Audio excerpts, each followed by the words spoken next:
ദൈവനാമത്തിന് മഹത്വമുണ്ടാകട്ടെ. നോമ്പിൻ്റെ 13-ാം ദിവസമാണല്ലോ നാം ആയിരിക്കുന്നത്. അല്പസമയം ചിന്തിക്കാനുള്ള വിഷയം വിധിക്കരുത് എന്നതാണ്. നിങ്ങൾ വിധിക്കുന്ന വിധിയാൽ നിങ്ങളെയും വിധിക്കും എന്ന് ദൈവവചനം നമ്മെ പഠിപ്പിക്കുന്നു.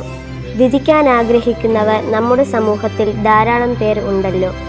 ഒരാളെ വിധിക്കാൻ പ്രത്യേക യോഗ്യത ഒന്നും വേണ്ട. സത്യമറിയാതെ ഒരാളെ വിമർശിക്കുന്നത് ആ വ്യക്തിക്കും കുടുംബത്തിനും വളരെയധികം വേദന ഉണ്ടാകും.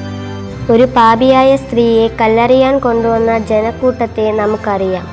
നിങ്ങളിൽ പാപമില്ലാത്തവർ ആദ്യം ഇവളെ കല്ലെറിയട്ടെ എന്നാണ് യേശു അവരോട് പറഞ്ഞത്. കല്ലെറിയാൻ വന്ന എല്ലാവരും തിരിച്ചുപോയി.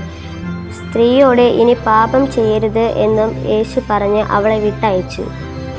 ആരെയും വിധിക്കാതിരിപ്പാൻ നാം നമ്മുടെ നാവിനെ നിയന്ത്രിക്കണം. ദൈവകൃപ ചോർത്തിക്കളയുന്ന ഏതൊരു വാക്കും നമ്മുടെ നാവിൽ നിന്ന് വരാതെ നോക്കണം. വിധിക്കാനുള്ള അധികാരം ദൈവത്തിന് മാത്രമേ ഉള്ളൂ. അന്യരെ വിധിക്കുമ്പോൾ നാം നമ്മെ തന്നെയാണ് വിധിക്കുന്നത് എന്ന് ഓർക്കുക. ഏതൊരു നിസ്സാര വാക്കിനും ന്യായവിധി ദിവസത്തിൽ കണക്ക് ബോധിപ്പിക്കേണ്ടി വരും. ഈ നോമ്പ് കാലഘട്ടത്തിൽ മറ്റുള്ളവരെ വിധിക്കാതെ സ്നേഹിച്ചുകൊണ്ട് ജീവിതം മലിനമാക്കാതെ സന്തോഷത്തോടെ ജീവിക്കാൻ സർവശക്തനായ ദൈവം എല്ലാവരെയും സഹായിക്കട്ടെ എന്ന് പ്രാർത്ഥിച്ചുകൊണ്ട് നിർത്തുന്നു. ദൈവം നമ്മെ സമർത്ഥമായി അനുഗ്രഹിക്കുമാറാകട്ടെ. ആമേൻ.